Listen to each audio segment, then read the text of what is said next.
Hi, everyone, and thank you for joining us here today on TIP International Radio. I'm your host, Leah Maston. We are showcasing prestigious top professionals from all over the globe to share their experience and stories of success. We have a very special guest joining us today who has a fascinating story.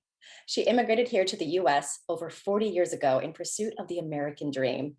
Originally from the Netherlands and now residing in Orlando, Florida, she helps investors from all over the world obtain the American dream and serves as a comprehensive source for foreign investors who seek a long-term commercial investment in building up the Orlando, Florida area. She is an international award-winning broker and legal expert, principal and owner of Downtown Brokers. Everyone, please welcome Miss Theodora Uniken Venema. Hi, Theodora. Thank you so much for joining us today. Hi, Leah. How are you? Good. It is such an honor to have you on the show. Theodora, you have such an amazing story that I cannot wait for our listeners to see and hear about. You are such an inspiration coming all the way from the Netherlands and starting a new life. Tell us about that experience and what it was like for you. I'll be glad to, Leah. Going to a new country you've never been is definitely exciting. Did you ever do it? It was a huge step for me. I'm dating myself, but think of Eddie Murphy in the movie Coming to America. I prepared for an entire year, not knowing really what to prepare for. Now, I've always been adventuresome. At the young age of 13, I ventured out into the Swiss Alps to become the first licensed female mountain climbing guide. The fact that I crashed off the mountain on day 2, through no fault of mine, in the middle of my training did not stop me. I became a successful mountain climbing guide. I loved it. So when I entered a legal career years later, I was looking for the same excitement, looking for the ultimate career, where I could make a difference for the world around me, far beyond the law. America was the answer, the only answer, although I had never even been in America. Grandpa was already reading up on American history and art. And my uncle went to America back in the World War II days on an old dirty freightliner, big ocean liner, no services at all to get his PhD in American law, the Illinois School of Law. Then my mom, she ventured out skating marathons in the midst of winter over Holland's frozen lakes and rivers when women weren't allowed to race. You see where I got my inspiration. I take challenges, like them. Often I find it an invitation. Like later in life, I started flying airplanes. I always said, why? I was a lawyer with a top job. Why did I want to fly airplanes? So I went for it. I had my license in no time at all. At which point, I bought a twin-engine Piper Aztec airplane. And again, all I heard was no. Why would I? When I hear no, my friends, watch out. I've never changed. I came to America much the same way. I gave it my all. I came with just my backpack. Oh, and traveler's checks. Of course, little did I know, those don't work in America. I couldn't even get a cab from the airport when I landed in Orlando. I missed my flight. And the rest is history. To tell you how disconnected I was from my surroundings in Florida, I ended up in many peculiar situations, as you might imagine. Didn't speak English, did not know anyone, and just did not understand the American way at all. One day, I ended up on a horse. His name was Joker. He was born April the 1st. He almost threw me off. He was huge. I'm tall. They figured, well, she needs a big horse. He was wild too. Now, I had misunderstood my friends telling me we were going riding. Now, in my hometown in the Netherlands, that means taking the family car for a scenic tour in the countryside. Have a cup of coffee on the way. Later on in life, I ended up in a small little Cessna 172 airplane. When the guy across from me in the law library asked me to go flying with him, as I did not understand English yet, I did not know what he was talking about. Little did I know, and to my greatest surprise, I would be his co-pilot that day. Life, my friends, is full of adventures. In those days, I had one choice. My entire vocabulary was two words. It was yes or no. Friends, no closes the door instantly, doesn't it? So my answer was always yes. And I'd carry the consequences, as you can imagine. I've never changed. I look for more mountains to climb every day, more challenges to reach, even higher goals in life. That's my story, and I'm sticking to it. Wow, what an amazing journey you've been on. I know that you originally started your studies in law, and you do have your Juris Doctorate and over 3 decades of experience in the legal field and the real estate industry. So tell us about your law career and how you got started with real estate. And so it started. I had a solid job at a law firm in the Netherlands.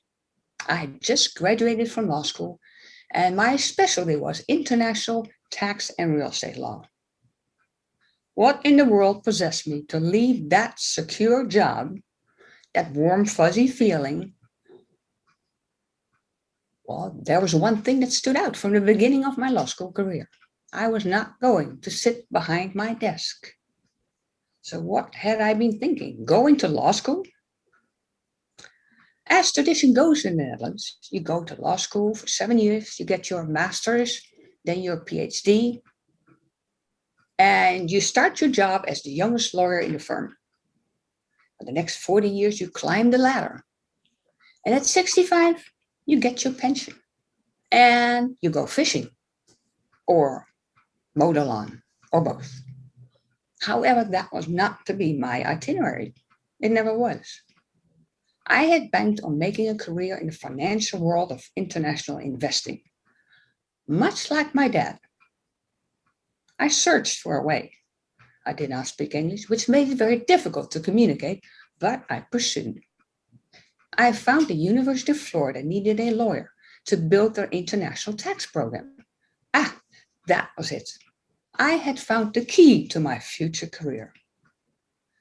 Leah, I always believe if you want it, you'll find a way. What an opportunity. I jumped in with both feet. Now, the road has not been easy, but I live by my principle. When the going gets tough, the tough get going. Think outside the box.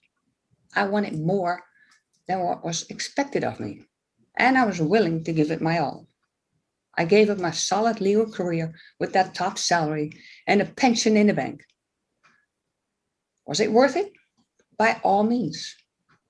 It's passion that gets you over every hurdle, my friends. I went for the dream, that American dream.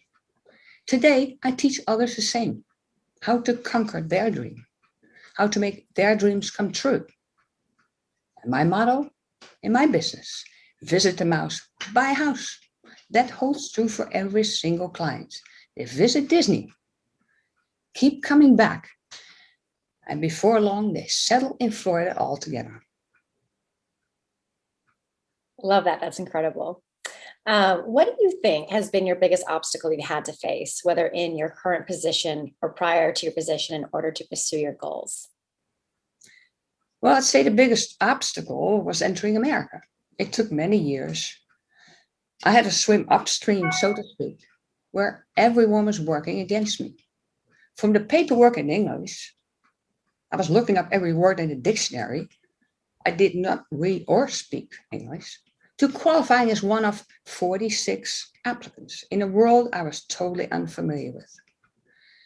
To my mom and dad being completely taken by surprise that their daughter wanted to pack up and go, not just cross town, but to another world, another continent they had never even been. Not understanding what in the world got me to leave that top job I had just obtained. Then, of course, for any parent to lose their only daughter is hard to begin with. Right. I was much closer with my parents than my brother had ever been. They were puzzled. At the same time, they supported me all the way. Today, I help kids make that same step. that huge step, leaving home for a different country. I will be picking up Tim here shortly. Tim will be living with us from September this year for an entire year, leaving his country. He does not speak English. He does not know how to get around. He doesn't even have a bank account. But there's one thing he does have, is me to help him every time he falls. The will to persist every single time is not so easy. It is so much easier to let go and quit. Then, of course, there is my flying career. Talking about obstacles. I did not fit the mold of your typical pilot. I had a successful career. Why now flying airplanes? Was I going to an airline? Was I going to be your next Delta captain? No, I wasn't. I took private lessons and succeeded there too. True, flying has its ups and downs like everything else. All pilots know crashes happen. And sometimes it's not the other guy. It happens to you. You have to train for those events over and over and over, just in case. Flying is an adrenaline rush. Much like the surfers. You ever watch the surfers on the ocean? That sounds really dangerous. I watch them all the time. In an airplane, the minute you lift your wheels off the earth, you have become a bird. You are dependent on your skills. And when you look back at the earth in the first turn, you realize you're on your own. It's you and that machine you sit in. In the days of Amelia Earhart, it was considered a wonder. Today, we reach for Mars. We just put the Mars lander on Mars. And today I teach others that same flying thrill. The proof's in the pudding, my friends. I simply love helping others succeed like I have. And all obstacles will simply fade away. Well, you've definitely overcome your obstacles to pursue your goals. That's no question. Throughout your illustrious career, you have won numerous awards, honors, and featured in magazines and shows worldwide. Last year, you appeared on the famous billboard in Times Square. You graced the front cover of Tip magazine. You were honored at IAOTP's awards gala in Las Vegas as top broker of the year. You received the Empowered Woman Award, Lifetime Achievement Award, and this year named IAOTP's Woman of the Year and Broker of the Decade. Congratulations. It is so impressive and so deserving. What would you say has been the highlight of your career or the most memorable experience that you've had to date? That's a difficult question, Leah. What would be the highlight of my career?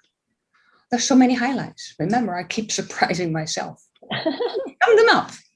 How odd as it may seem, when I started my glacier climbing career, remember?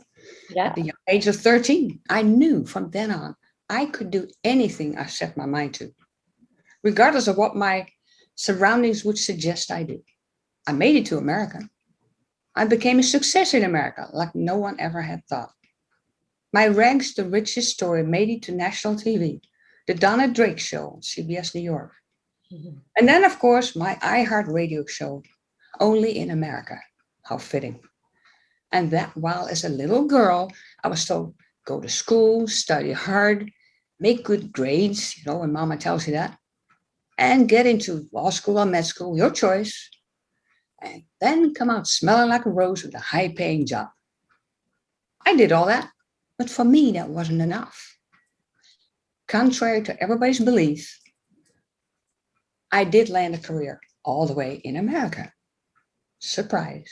I took up flying. Yes, my friends, flying airplanes, and made flight captain for my own airline. Flying freight of all things for many years. I love it. Being up in the clouds, picking my way through the clouds. That's what you do up there. You pick your way through the clouds. Seeing the earth below disappearing. The buildings getting smaller and then disappearing altogether with just the landscape being left below. As I fly over the great American countryside, beaches, the mountains, the glaciers. America the beautiful. It's freedom. It's a thrill. It's what you see when you take off from JFK, you fly somewhere, on your last flight or your next one to Denver. The only difference, I hold the yoke. I still fly every day. I love it. Every single time I lift off into the air. The world has come a long way since Amelia Earhart took her little airplane bumpity bump around the globe and Neil Armstrong landed on the moon one giant leap for mankind. It's the same excitement I found when I climbed my first glaciers. Life's full of excitement, my friends. Live your dreams. Well, you're so passionate and successful at everything you've done, basically. What would be some advice that you would give to someone starting out in your industry? That's a good question. I'd love to give lots of advice. So what I say, ask yourself, what do you really want to do with your life? What makes you happy? Is it real estate? And if it is, what kind of real estate? Who are you looking to be? An agent for a big firm? Like your neighbor maybe? Or maybe like your aunt in a small boutique, nice little firm. Find somebody you want to be. Now, that might not be what you were trained for. You might have to adjust or adapt a little here or there. Do you want to make a career for yourself? Or do you want to follow other successful people around you? Or are you the guy or girl who wants to lead the pack? Try a niche market. What would that niche for you be? Commercial real estate? You like land and traipse around in your country boots in the dirt? Or would you rather wear your most elegant high heels, show multi-million-dollar castles or penthouses with a stunning view over Central Park?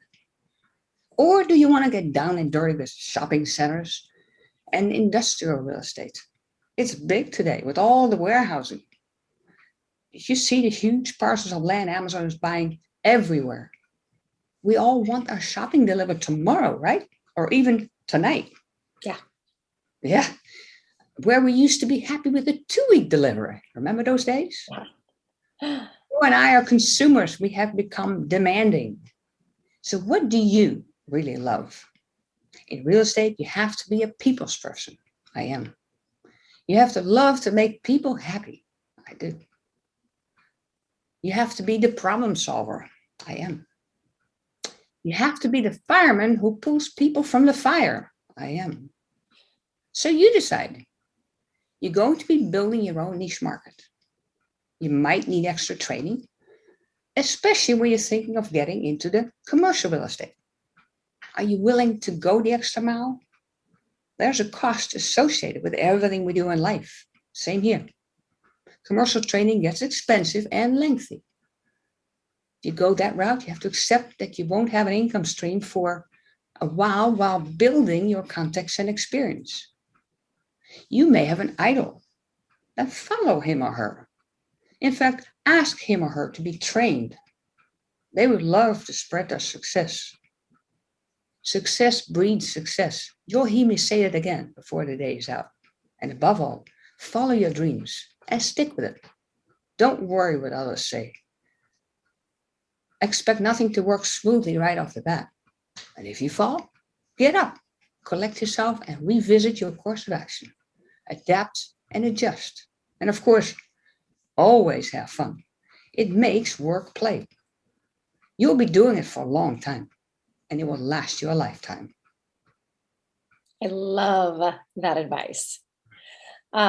Aside from your successful career, you also are a host on iHeartRadio with your program called Only in America. You sit on numerous boards, fundraise for so many amazing causes, and are so active in your community and are an amazing humanitarian. Tell us about that. I help kids succeed in school, one at a time. I teach them one at a time. A little love, Leah, will go a long ways. And I turn those F grades into an A. I feed the homeless. They need a little support. I ring the bell for the Salvation Army.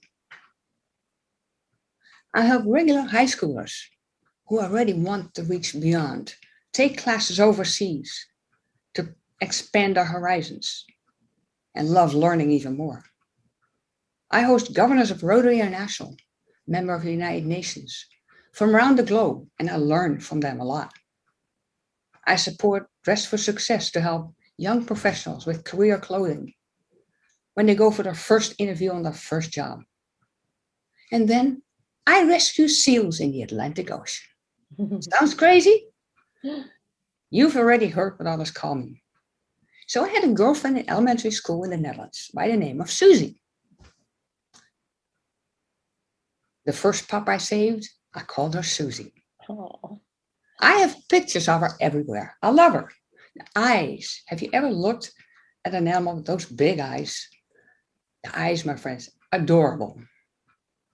Now, most recently, I rescued Bob. You won't believe where we found Bob. Bobby was nursing on a sheep. See, the Netherlands, the coastline where the seals live, has high tides that bring the ocean all the way inland, where at low tide, the sheep graze. Little Bobby was hungry. He lost his mom, and the sheep let him suckle. It made national news, my friends. Another amazing story of nature. it's amazing. It will make anyone a nature lover, Yeah. wanting to rescue the world. I continue rescuing baby seals to this day. It's rewarding. I go into the ocean with a team of oceanographers and scientists. We find the pups who apparently lost their mom. We observe them a few days, making sure mom wasn't on a short vacation and come back. But when mom doesn't return, we pick him up. We take him to our Peterborough Sanctuary Seals Rescue, where we usually find this little pup was hurt, stuck in a plastic wrapper, packing material, all these plastic islands in the ocean, covering our oceans these days. So our world-renowned veterinarians, everybody operates on the little pups. And the teams at our rescue center bring them back to health. After the operations, they recover with a lots of TLC from our staff. First, they get their herring in a mushed up form, and then they get the herring, and then they go back to the ocean. In the wild, mom would feed her pup for 30 days, and then teach the pup how to hunt. We take over that task of their mom. We teach the pups to feed, and then hunt for themselves. And then when they're ready, we bring them back to the same herd we found them. And they live happily ever after. We were just happy to step in and help this beautiful sea creature survive another day. And the herd, they're adopted right back in there, like they never left. Just a little older and better. It's a big, wide open ocean out there with lots of dangers for wildlife. So my feeling goes out to both of them, mom and pup. I'm a humanitarian at heart. Well, you're amazing and you give so much. I don't know how you find the time to do everything that you do. When not working, do you have hobbies? What do you like to do for fun?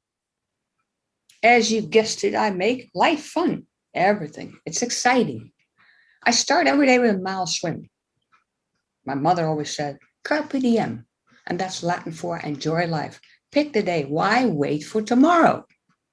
And make the very best of it. Don't just accept what it is. Make it better.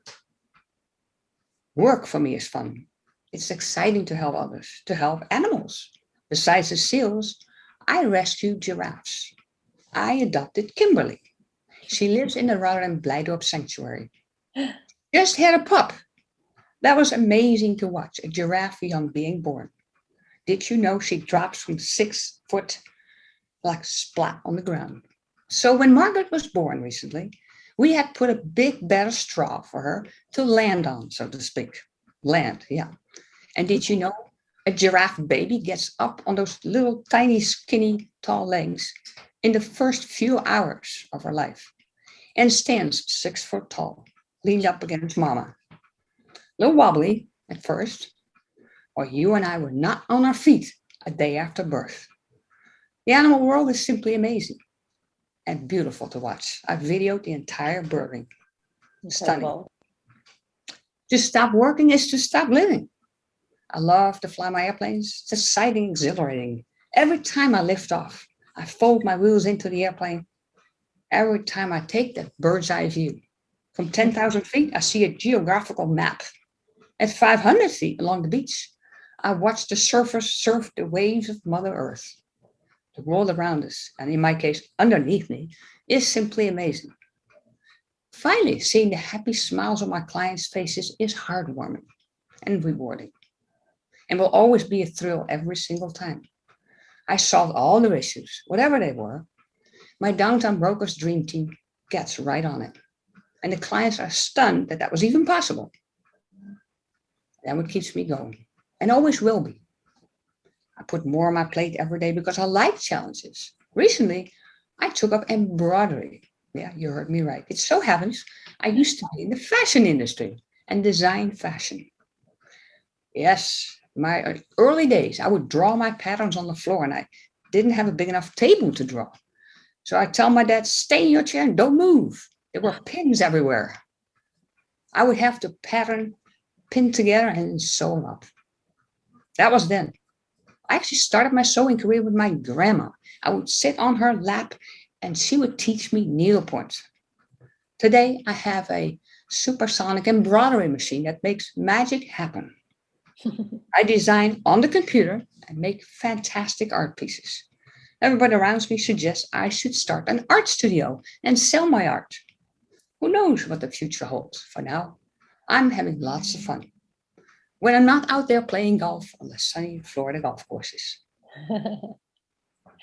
You have such an interesting journey and so many amazing experiences. Looking back, what would you say that you attribute your success to? My drive to always excel. From a young age, my competitive drive, whether in flying or golf or tennis, I always go the extra mile. Now, they always call me the ever-ready battery. I just don't know where to quit. Every milestone in life I reach, there's always a higher goal following it. Especially when I hear it cannot be done. Watch out. I've fallen many times in the process, but always find a way to get up. And if there isn't one, I create one. From my early days in rock climbing to my flying career, to reaching the top of the real estate world. When everybody else quits, I'm still quietly going on and on. I believe that's what makes success. Again, success breeds success. I rub off a lot of success onto others. Hang around me and you'll benefit the same. You'll too reach your dreams and keep dreaming on. Never quit. I inspire the community around me. I save wildlife. I save the seals in the Atlantic Ocean. I save the world around me. That will keep me going for a long time to come. And I'm loving it, all of it. My parents always supported me, and that took a lot. It was my mother's drive. Remember skating those marathons in sub-freezing winter weather when women were not allowed? Skiing marathons in the Alps before it was a woman's sport.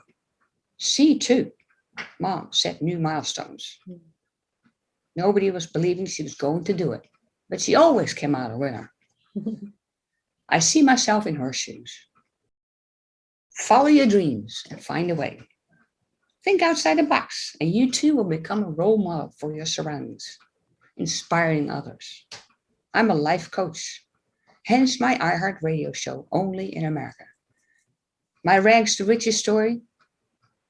I came in with a simple backpack years ago into the United States of America. No place to go, no English. I'd never been here. It was sink or swim. It's my passion that pulls me through every single time. Just like Neil Armstrong when he set foot on the moon. Nobody ever thought that was possible, but American ingenuity made it actually happen. Success is being able to overcome failure.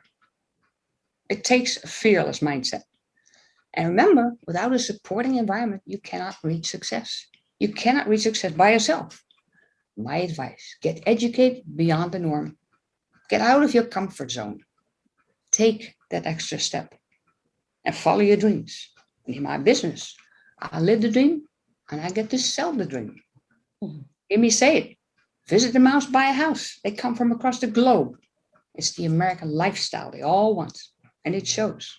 100 million visit Orlando yearly, year after year. Trust me, I will leave a legacy. Build a better world for everyone by leading the way. Well, you are so impressive, unique, special, and inspiring. I just want to thank you so much for your time today and for being on our show. Well, thank you, Lee. That was a pleasure on my side. Well, we're just so honored. And for more on Theodora, you can visit www.downtownbrokers.com and www.theodoraunekenvenema.com. Thank you so much.